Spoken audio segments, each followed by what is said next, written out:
किस श्राप के कारण स्त्री समय से पहले ही विधवा हो जाती है और वह कौन से कार्य हैं जो पतिव्रता स्त्री को अपने जीवन में कभी नहीं करने चाहिए, जिसकी वजह से स्त्रियां समय से पहले ही विधवा हो जाती हैं? जानेंगे एक कथा के माध्यम से। मित्रों, एक बार माता पार्वती भगवान शिव से पूछती हैं, हे प्रभु, औरत समय से पहले क्यों विधवा हो जाती है? तो भगवान शिव कहते हैं, आज अचानक से तुम मुझसे यह प्रश्न क्यों पूछ रही हो? माता पार्वती कहती हैं, प्रभु, जब मैं आपसे मिलने के लिए आ रही थी तो मैंने मृत्युलोक में देखा कि 3 स्त्रियां जो आपस में सहेली थीं, उनमें से 2 स्त्रियां समय से पहले ही विधवा होकर दुखी जीवन व्यतीत कर रही थीं, जबकि उनमें से एक स्त्री सुहागन होकर अपने पति के साथ सुखी जीवन जी रही थी। यह बात मेरी समझ में नहीं आई कि एक स्त्री पति के साथ सुखी जीवन व्यतीत कर रही है और वहीं 2 स्त्रियां विधवा होकर दुखी जीवन जी रही हैं।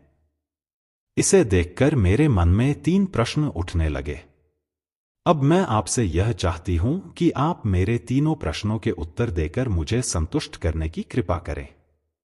इस प्रकार माता पार्वती की बात को सुनकर भगवान शिव कहते हैं, हे पार्वती, तुम मुझे अपने तीनों प्रश्न निश्चिंत होकर बताओ। मैं तुम्हें तुम्हारे प्रश्नों के उत्तर देकर पूरी तरह से संतुष्ट करने का प्रयास करूंगा। अब माता पार्वती कहती हैं, प्रभु, मेरा पहला प्रश्न है, कौन सी स्त्री समय से पहले विधवा हो जाती है और दुखी जीवन व्यतीत करती है? और मेरा दूसरा प्रश्न है, कौन सी स्त्री को जीवन में कभी सुख शांति नहीं मिलती? और मेरा तीसरा प्रश्न यह है कि वह कौन सी चीज है जो एक पत्नी अपने पति के मांगने पर भी उसे नहीं देती? इस तरह माता पार्वती के तीनों प्रश्नों को सुनकर भगवान शिव कहते हैं, तुम जिन स्त्रियों की बात कर रही हो, उनमें से 2 स्त्रियां समय से पहले ही विधवा होकर अपना दुखी जीवन जी रही हैं और वहीं एक स्त्री सुहागन होकर अपने पति के साथ सुखी जीवन व्यतीत कर रही है। तुम जानना चाहती हो कि आखिर ऐसा क्यों है? तो मैं तुम्हें एक छोटी सी कहानी सुनाता हूं। इस कहानी को बहुत ही ध्यान से सुनना, क्योंकि आधी अधूरी कहानी सुनने वालों को आधा अधूरा ही ज्ञान प्राप्त होता है जो जीवन में कभी काम नहीं आता। और यदि तुमने ध्यान से सुना तो तुम्हारे तीनों प्रश्नों के उत्तर इसी छोटी सी कहानी को सुनकर मिल जाएंगे और तुम्हें संतुष्टि प्राप्त होगी। फिर माता पार्वती कहती हैं, प्रभु, आप कहानी शुरू करें।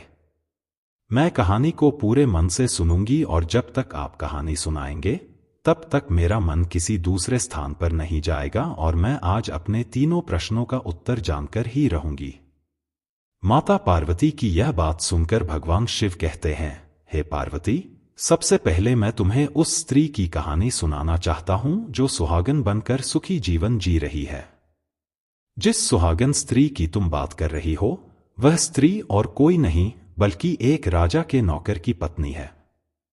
उस स्त्री के पति को उस पर पूरा विश्वास है कि उसकी पत्नी एक चरित्रवान और पतिव्रता स्त्री है, जिसकी प्रशंसा वह नौकर अपने साथियों में बार बार करता रहता है। भगवान शिव माता पार्वती से कहते हैं, एक दिन की बात है जब उस राजा के नौकर ने अपनी पत्नी की प्रशंसा इतनी ज्यादा की, यह बात धीरे धीरे फैलते हुए राजा के दरबार में पहुंच गई।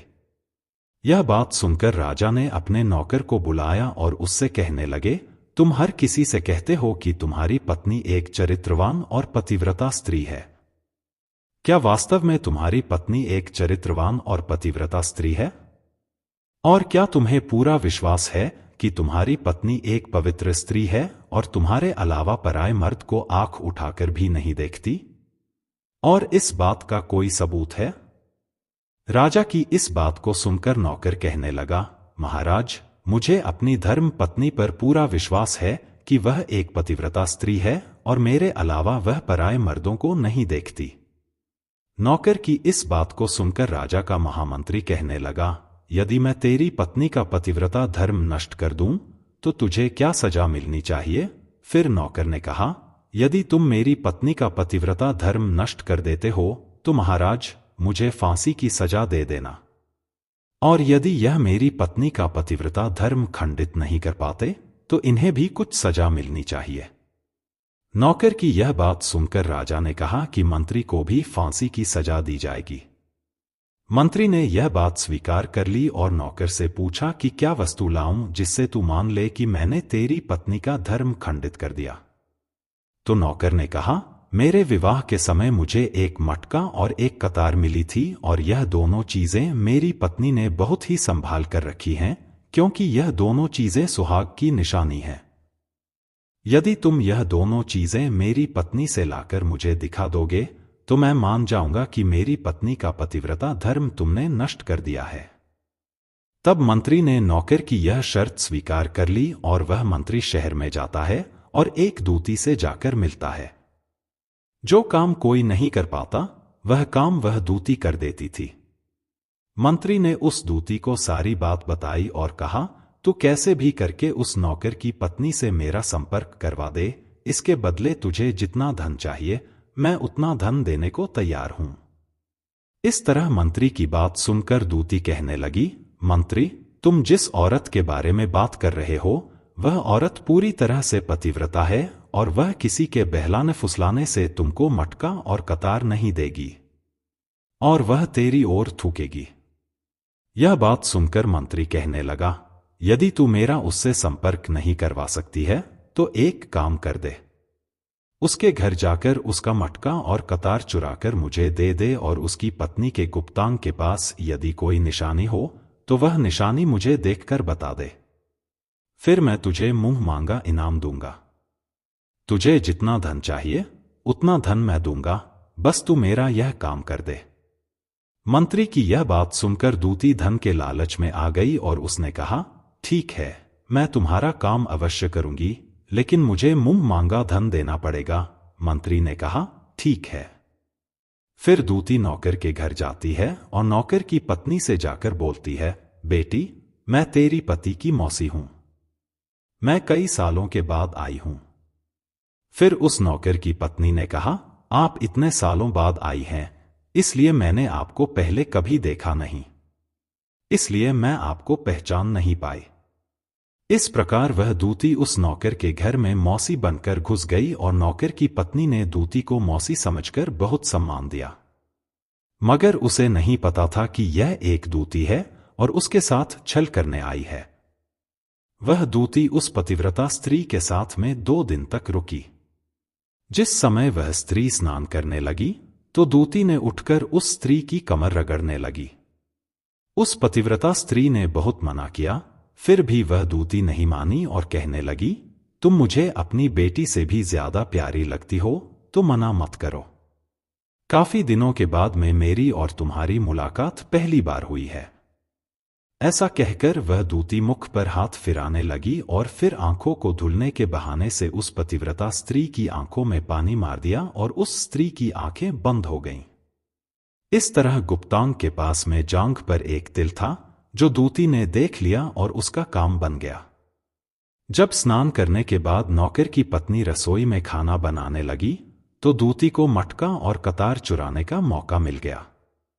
उसने मटका और कतार चुरा लिया और वहां से यह दोनों चीजें चुराकर भाग गई और सीधा जाकर मंत्री के पास पहुंची। उसने मंत्री को मटका और कतार दे दिया और उस नौकर की पत्नी के जांघ पर तिल की निशानी है यह भी बता दिया। मंत्री मटका और कतार लेकर सीधा राजा के दरबार में जा पहुंचा और राजा से कहा, महाराज, मैं नौकर की पत्नी के साथ 2 दिन रहकर आया हूं और यह मटका और कतार उसी ने मुझे दिया है। इस तरह मंत्री की यह बात सुनकर राजा ने दरबार लगाया और नौकर को बुलाया और मंत्री से सभा में मटका और कतार नौकर को दिखाने के लिए कहा, जो दूती उस नौकर के घर से चुरा कर लाई थी और मंत्री को दिया था।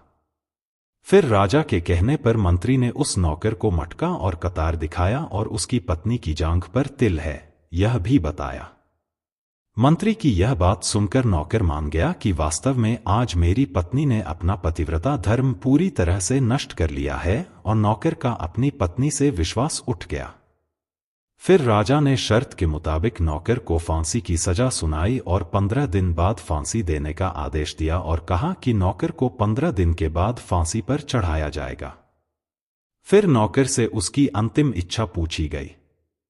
नौकर ने कहा कि मेरी अंतिम इच्छा यह है कि मैं आखिरी बार अपनी पत्नी से मिलना चाहता हूं। इस तरह राजा ने नौकर को आज्ञा दी कि तुम अपनी पत्नी से मिल सकते हो। फिर नौकर अपने घर गया और अपनी पत्नी से कहने लगा, तुमने मेरे साथ बहुत बड़ा विश्वासघात किया। मैंने तुम पर विश्वास करके राजा के सामने मंत्री से ऐसी शर्त लगाई थी और राजा के दरबार में मैंने कहा था कि मेरी पत्नी एक चरित्रवान और पतिव्रता स्त्री है और उसके पतिव्रता धर्म को कोई नष्ट नहीं कर सकता। यदि कोई नष्ट कर देगा तो मुझे फांसी लगा देना और तुमने पतिव्रता धर्म नष्ट कर दिया। अब मुझे 15 दिन के बाद फांसी दे दी जाएगी। तुमने मेरे साथ विश्वासघात किया है। नौकर की यह बात सुनकर उसकी पत्नी ने उसे दूती वाली सारी बात बताई, मगर नौकर को अपनी पत्नी पर विश्वास नहीं हुआ और नौकर राजा के दरबार में पहुंच गया। फिर राजा ने उसे कैद में डलवा दिया। अब नौकर की पतिव्रता पत्नी अपने पति को बचाने के लिए राजा के दरबार में जा पहुंची और राजा से अपने आप को नचनिया बताकर नाच दिखाने की आज्ञा मांगने लगी। स्त्री की सुंदरता देखकर राजा ने नाचने की आज्ञा दे दी और सभी मंत्री सभा उपस्थित होकर इस सुंदर स्त्री का नाच करवाने की पूरी व्यवस्था करने लगे। फिर सभी मंत्री, महामंत्री, राजा आदि दरबार में उसका नाच देखने के लिए पहुंच गए। उस नौकर की पतिव्रता पत्नी ने जब नाचना शुरू किया तो उसका नाच देखकर राजा बहुत मोहित हुए और फिर राजा ने कहा, तुम मुझसे क्या मांगना चाहती हो? मांगो, तुम जो भी मांगोगी मैं तुम्हें दूंगा। फिर उस नौकर की पत्नी ने कहा, महाराज, आपकी सभा में एक चोर है जिसने मेरी सोने की अंगूठी चुराई है और उसे फांसी की सजा दे दीजिए। यह बात सुनकर राजा ने कहा, ठीक है, बताओ मेरे दरबार में तुम्हारा चोर कौन है? मैं उसको फांसी की सजा जरूर दूंगा। फिर उस नौकर की पतिव्रता स्त्री ने कहा, महाराज, और कोई नहीं, आपके मंत्री ने ही मेरी अंगूठी चुराई है। आप इनको फांसी की सजा दें।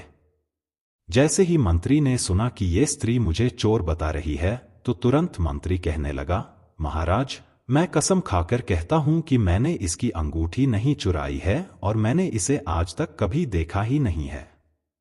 तो मैं इसकी अंगूठी कैसे चोरी कर सकता हूं? मैंने आज तक इसकी शक्ल ही नहीं देखी है। आज पहली बार मैं इसकी शक्ल देख रहा हूं।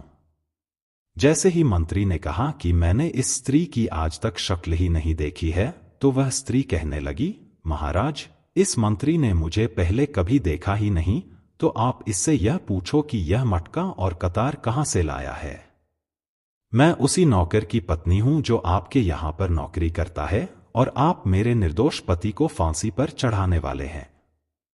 इसीलिए मुझे नचनिया बनकर आना पड़ा और अब मैं आपको इस मंत्री की पूरी सच्चाई सुनाती हूं। यह जो आपका मंत्री है, इसने मेरे पास में अपनी एक दूती को मेरी मौसी बनाकर भेजा था और उसने धोखे से मेरी जांघ के तिल का पता लगाया और उसी दूती ने यह मटका और कतार चुराकर इसको दे दिया। आपके मंत्री ने इसके बदले उस दूती को बहुत सारा धन दिया है और मेरे साथ यही छल हुआ है, महाराज। और मैं आज भी पतिव्रता हूं। स्त्री की इस बात को सुनकर राजा ने दूती को बुलाया।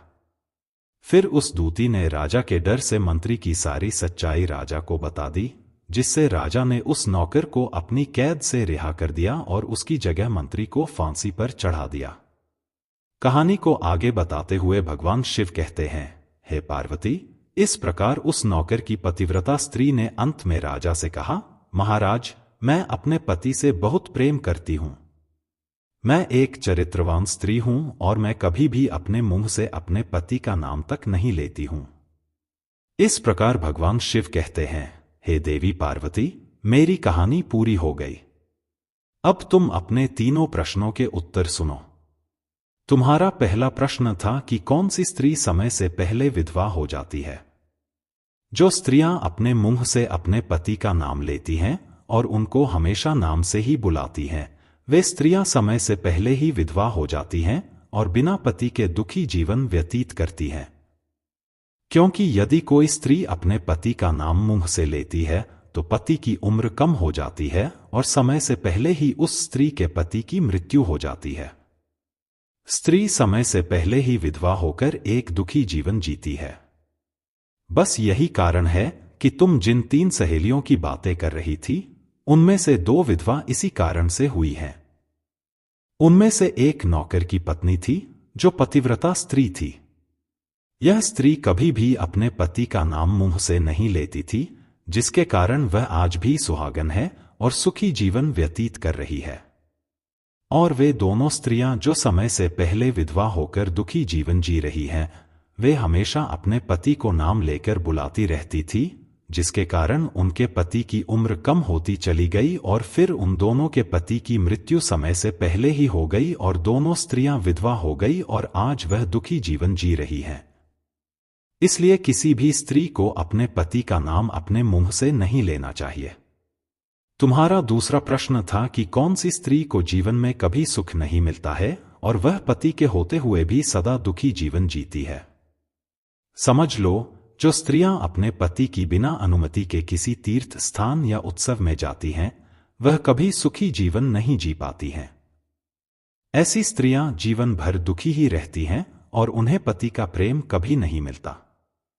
भगवान शिव माता पार्वती से कहते हैं, तुम्हारा तीसरा प्रश्न था कि ऐसी कौन सी चीज है जो एक पत्नी अपने पति को मांगने पर भी नहीं देती है।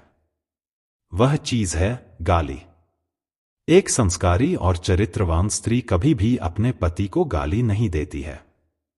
जो स्त्रियां अपने पति को गाली देती हैं, वे स्त्रियां कभी चरित्रवान नहीं होती और ऐसी स्त्रियां जीवन भर दुखी रहती हैं। उनके जीवन में कभी सुख नहीं आता और समय से पहले ही ऐसी स्त्रियां विधवा हो जाती हैं। इस प्रकार माता पार्वती कहानी सुनने के बाद में पूरी तरह से अपने तीनों प्रश्नों का उत्तर पाकर संतुष्ट हो जाती हैं और कहती हैं, प्रभु, क्या वास्तव में जो स्त्री चरित्रवान होती है वह कभी दुखी जीवन नहीं जीती है? भगवान शिव कहते हैं, नहीं, क्योंकि ऐसे घर में लक्ष्मी का सदा वास होता है और वह घर धन, दौलत और खुशियों से हमेशा भरा रहता है। चरित्रवान स्त्रियां हमेशा घर को स्वर्ग बना देती हैं। मित्रों, अगर आपको यह कहानी अच्छी लगी हो तो कमेंट्स में ओम नमः शिवाय या हर हर महादेव जरूर लिख देना और वीडियो को लाइक करके चैनल को सब्सक्राइब कर देना। वीडियो को पूरा देखने के लिए आपका धन्यवाद।